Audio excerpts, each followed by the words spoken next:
안녕하세요. 저는 서울대학교 환경대학원에 있는 이재승이라고 합니다. 제가 오늘 말씀드린 내용은 교육환경평가 제도의 효과와 향후 과제에 대한 내용입니다. 지난 8개월간 저희 서울대학교에서는 교육환경평가 제도가 지금껏 시행이 됐었는데 이 제도가 어떤 효과를 가지고 있고 그리고 앞으로 어떤 방향으로 나아가야 될지에 대해서 검토를 했는데요. 그 내용에 대해서 요약해서 말씀드리도록 하겠습니다. 네, 오늘 말씀드릴 내용은 이런 내용이고요. 첫 번째 연구의 개요부터 말씀드리도록 하겠습니다. 네, 교육환경평가 제도가 시행된 이후에 여러 가지 학교 환경에 대한 개선이 이루어져 왔는데요.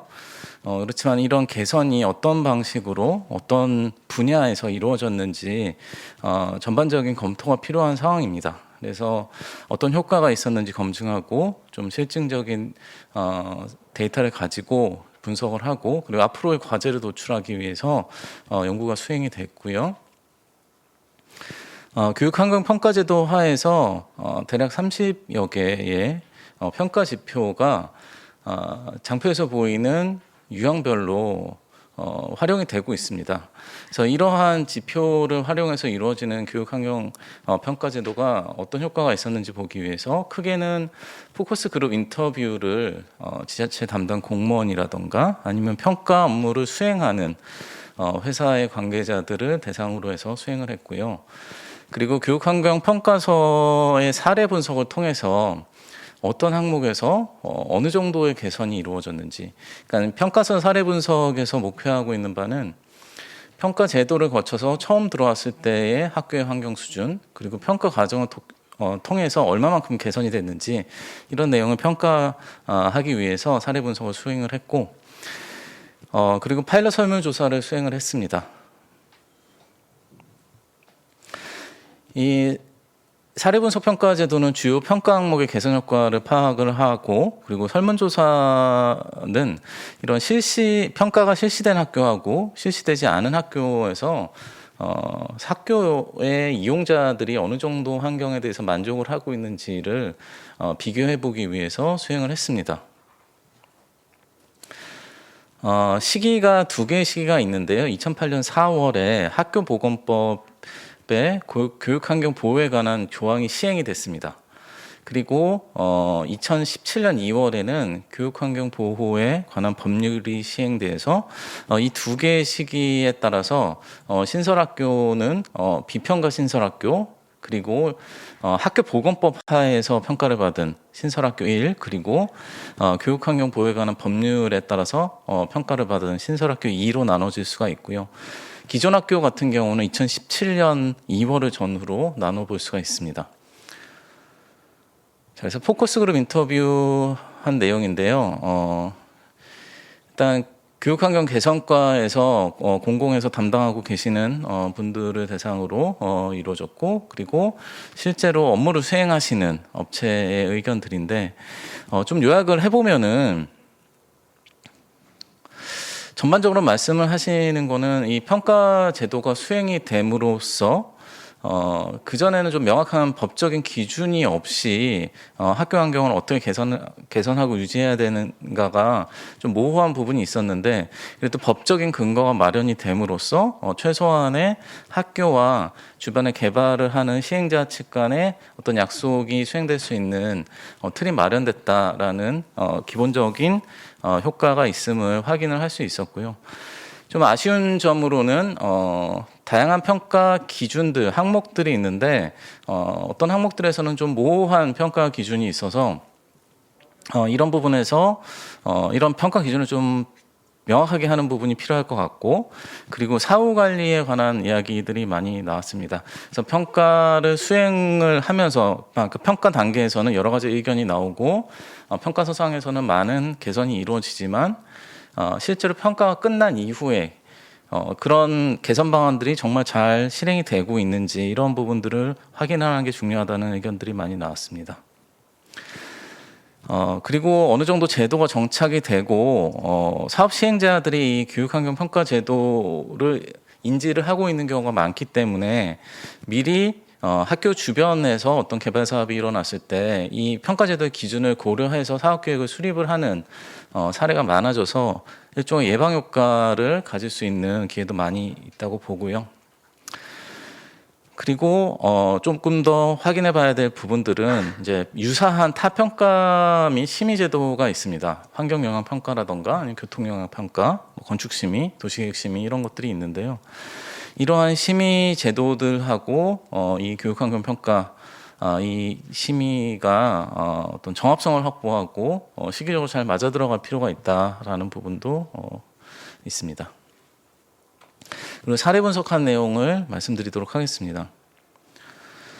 저희는 이번에 118개 교육환경평가서 내에서 주된 개선이 이루어진 부분들을 쭉 검토를 했습니다. 그래서 검토한 결과 통학안전, 통풍 1조 조망, 그리고 소음 진동, 대기질 항목에서 주요 개선 사항이 이루어졌음을 확인을 할 수가 있었습니다.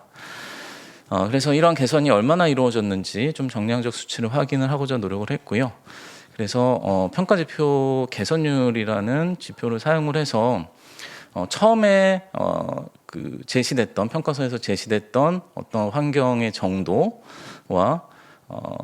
그 개선 의견에 따라서 좀 개선안이 나왔을 때 정도를 개선된 정도를 평가하는 개선 지표를 사용을 해서 검토를 했습니다.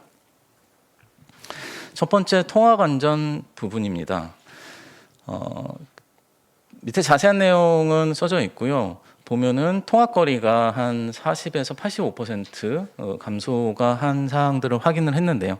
이런 것들은 보통 신설 학교가 들어갔을 때 처음에 제시된 학교 부지와 그리고 이 검토 과정에서 나오는 의견을 반영을 한 새로운 부지의 위치의 적합성을 봤을 때 최대 통학거리가 상당히 많이 감소를 해서 학생들이 보다 짧은 거리를 통학할 수 있는 효과가 있었던 것을 확인을 할 수 있었고요. 그리고 교통 안전 중에서 중요한 부분들이 특히 어린 학생들 같은 경우에는 간선도로 같이 위계가 높은 그런 도로에 인접한 학교 부지는 적당하지 않습니다. 그래서 이 인접도로의 최대 폭이 이런 검토 과정을 통해서 한 40에서 70% 정도가 감소했음을 확인을 했습니다. 그래서 구체적인 내용들인데요. 앞서 말씀드린 내용들 보시는 것처럼 처음에 제시됐던 학교 대상지가 보다 적절한 위치로 옮겨감으로써 통학 거리가 줄어들고 총합 거리가 줄어든 이 포항 원문덕 지구 사례고요. 이 사례 같은 경우에는 군산의 페이퍼 코리아 공정부지 지구단위 계획인데 여기서도 마찬가지로 전반적인 토지 이용 계획에서의 변화가 나타났습니다. 그래서 학교 용지가 위쪽 블럭에서 중앙 쪽 블럭으로 이동을 하면서 전반적인 학교의 접근성이 향상된 사례입니다. 그리고 이 경우도 학교 부지가 이동을 함으로써 인접한 간선도로에서 벗어나서 보다 안전한 낮은 위계의 도로에 면하는 부지를 확보한 이런 사례입니다. 그리고 광명 같은 경우도 유사한 사례로서 지금 공사가 이루어지는 면에 접한 그 삼각형 대지에서 그 안쪽에 새로운 대지로 학교 부지를 이전을 한 이런 케이스입니다. 이거는 통학 안전을 위해서 학교 주된 접근로에 여러 가지 교통 안전 시설을 계획을 해서 안전한 통학로를 확보한 사례로 보실 수 있습니다. 그리고 통풍 1조 조망 항목의 개선 사항을 확인을 했습니다. 평가서상에는 이제 1조 불만족 지점을 검토를 하게 돼 있는데요. 법적으로 이런 불만족 지점, 그러니까 법적으로 4시간 동안 불연속적으로 최소한 4시간의 1조를 확보해야 되는 기준, 그리고 연속적으로는 2시간 이상을 확보해야 되는 기준이 있는데 이런 불만족 지점을 평가 단계에서 다 없애서 100% 불만족 지점을 없애는 그런 효과가 있었습니다. 그리고 앞서 말씀드린 그 4시간과 2시간의 1조 시간을 다 준수할 수 있게 의견들이 나갔고요.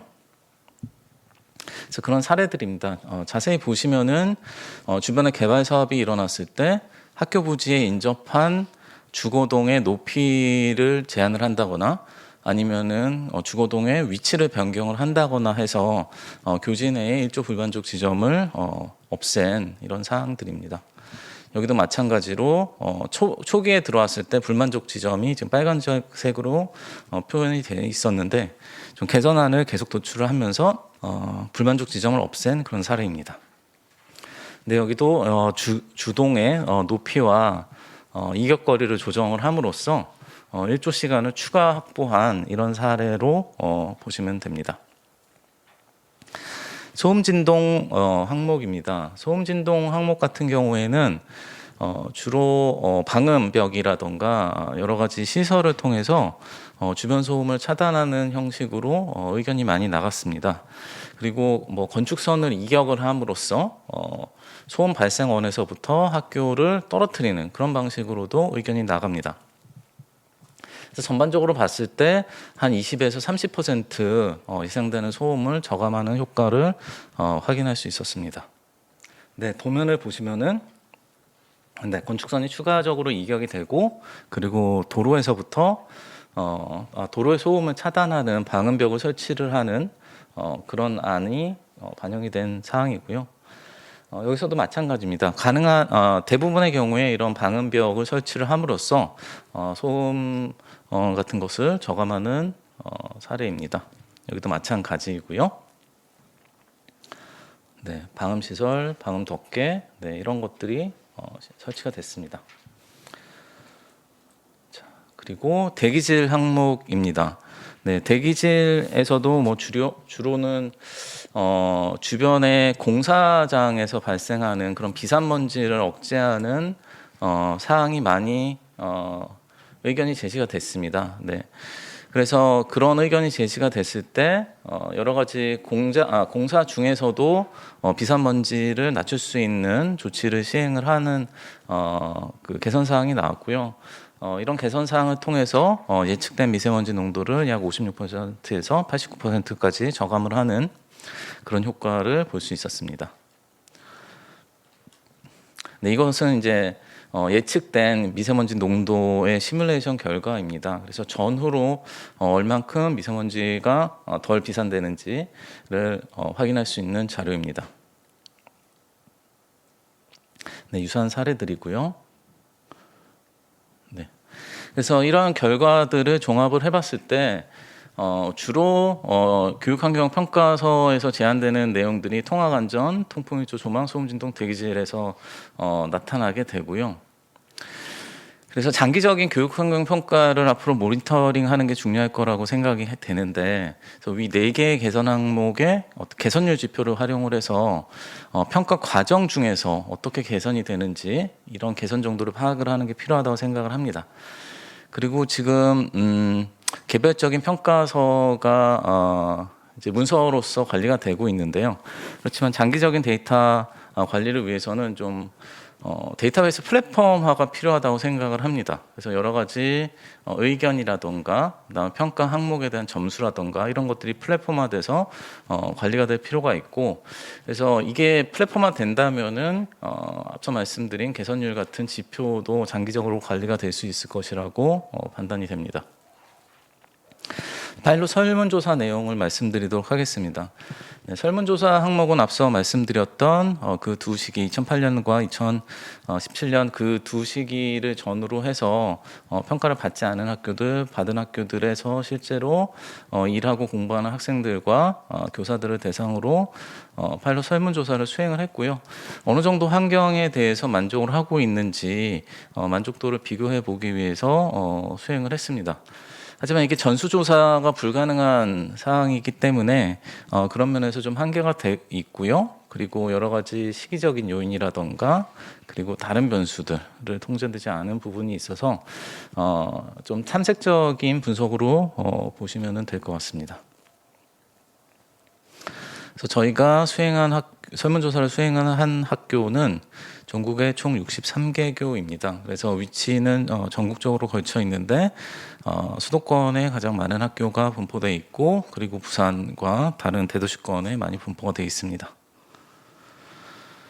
자, 온라인으로 설문조사지를 만들어서 배포를 해서 각 학교에서 응답을 해주셨고요. 저희가 만든 설문조사 문항은 이렇게 됩니다. 그래서 총 5점 척도로 만족도를 설문을 드렸고요. 그리고 세부적으로는 만약에 불만족한다면 어떤 이유 때문에 불만족하고 계시는지에 대한 질문도 추가되어 있습니다. 자, 그래서 지금 두 가지, 신설 학교와 그리고 기존 학교, 크게 보면 이 두 가지로 분류를 할 수가 있는데요. 신설 학교 같은 경우는 새로 신설한 학교들이니까 처음에 신설될 때 여러 가지 의견이 제시가 됩니다. 그런데 기존 학교 같은 경우에는 주변에 어떤 개발 사업이 일어날 때 이런 평가가 일어나게 됩니다.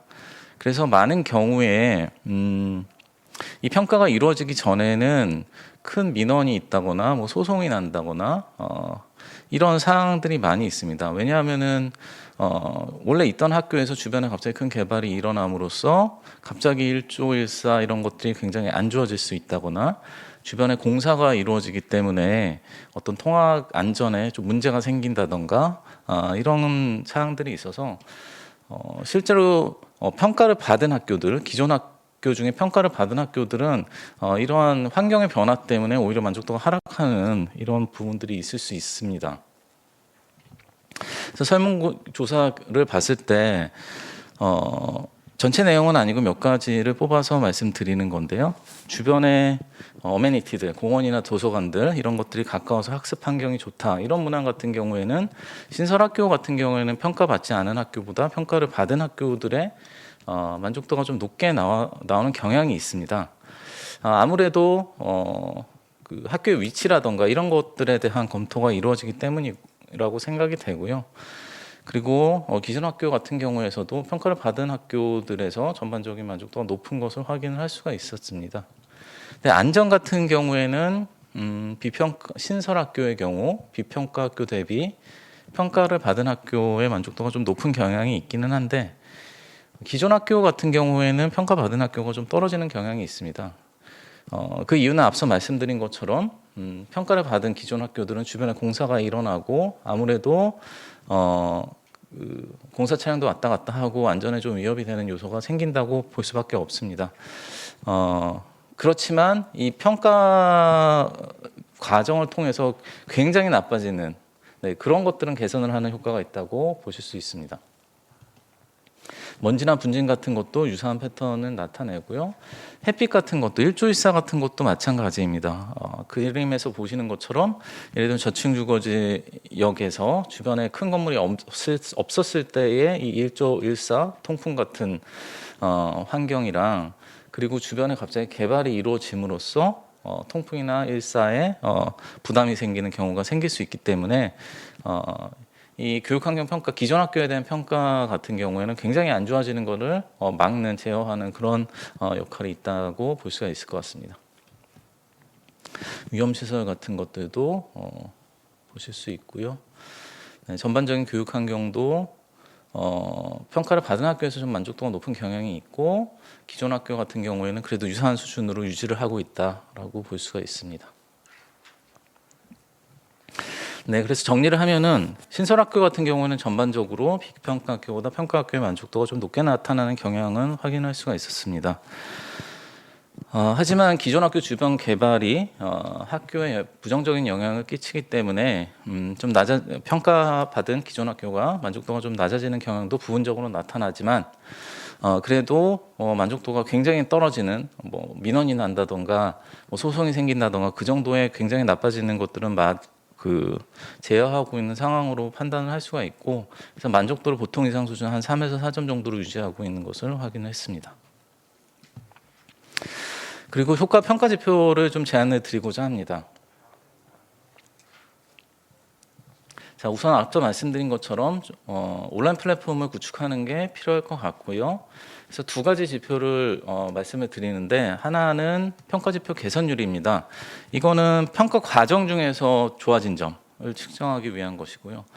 그렇지만 이 평가 지표 개선율은 어떤 지표는 가능하고 어떤 지표는 적용이 불가능합니다. 그래서 전반적인 평가를 한다거나 아니면은 좀 전 주기에 걸쳐서 사업 전 그리고 사업 사후 평가까지 전반적으로 적용할 수 있는 지표가 필요하다고 판단을 해서 이 전반적인 교육환경평가 인덱스도 필요하다고 생각을 합니다. 그래서 지표 개선율 같은 경우에는 아래 같은 식을 이용을 해서 이러한 감소율, 개선율 이런 것을 지표로 삼을 수 있다고 생각을 할 수 있고요. 인덱스 같은 경우에는 기존에 한 30개, 20여 개 되는 지표들을 좀 재구조화하고 그리고 그 평가서 분석을 하면은 주로 많이 의견이 나가고 중요하게 취급되는 지표들이 있습니다. 이런 중요한 지표들에 적정한 가중치를 부여해서 총점을 만들어내는 형식으로 만들 수 있지 않을까라고 생각을 하고요. 그래서 이를 위해서 교육환경 지표의 구조를 좀 재구조화하는 게 필요하다고 생각을 합니다. 네, 지금 있는 구조가 어떤 경우는 중복이 되는 경우도 있고 유사한 것들이 떨어져 있는 경우도 있기 때문에 아래와 같은 형식으로 좀 재구조화를 해서 지금 AHP로 한번 시연을 가중치를 부여를 해봤습니다. 그래서 총 도시계획 전문가 24인을 통해서 재구조화된 이 지표들의 가중치를 부여를 해서 이러한 방식으로 좀 전 주기적으로 인덱스를 만들어서 관리를 하는 것이 어떨까라고 말씀을 드리고요. 결론입니다.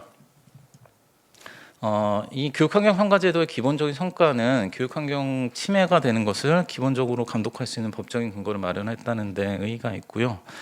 전반적인 관계자의 참여와 그리고 환경 인식에 대한 개선이 이루어진 것을 확인했습니다. 그래서 이를 통해서 학교 환경 침해를 예방하는 효과도 있고요. 한계점에 있어서는 사후 관리의 한계가 있어서 사업 전주기에 걸친 관리가 필요하고 그리고 타 제도와의 중복을 고려를 해야 되는 부분이 있습니다. 그래서 향후 과제로서는 교육환경 평가서 데이터베이스화와 장기적인 성과관리 지표가 필요하다고 볼 수가 있고요. 그리고 사후관리를 위한 제도적인 개선이 필요하다고 생각을 합니다. 네, 그리고 그 평가 항목에 있어서 좀 재구조화와 적극적인 평가 항목이 필요하고 그리고 다른 지자체와 중앙부처들 간의 거버넌스 체계를 개선할 필요가 있다고 판단이 됩니다. 자, 이상입니다. 감사합니다.